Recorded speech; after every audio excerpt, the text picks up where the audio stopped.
ምን እያረግሽ ነው? ያው መጪው አዲስ ዓመት አይደል?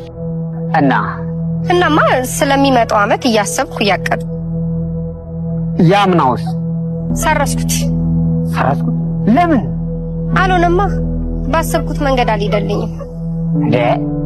ሁሌም እኮ ያቀድሽ ስትሰርዥ ነው የኖርሽው።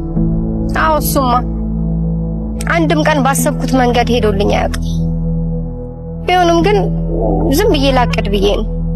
ቆይ ለምን ይመስልሻል ያቀድሽው ተሳክቶልሽ የማያውቅ? እኔ እንጃ።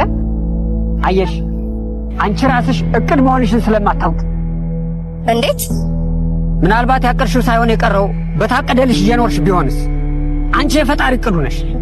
ፈጣሪ በእቅዱ ውስጥ የአንቺን ሕይወት መንገድ አዘጋጅቷል። ባልተዘጋጀልሽ መንገድ ለመሄድ አትሞክሪ። ካሰብሽው ይልቅ የታሰበልሽ ትክክል ነው። ስለዚህ የታሰበልሽን መንገድ ደግሞ ዛሬ ላይ ታገኘዋለሽ። ዛሬን መኖር።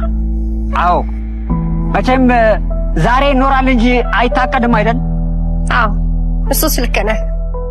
በተፈጥሮ እቅድ ቁጥጥር ውስጥ ነሽ። ብዙ አትልፊ፣ ብዙም አትጻፊ። ግድ የለም ባይሆን ለቀጣይ ዓመት የማይሰረዝ አንድ ቃል ለመጻፍ ሞክሪ።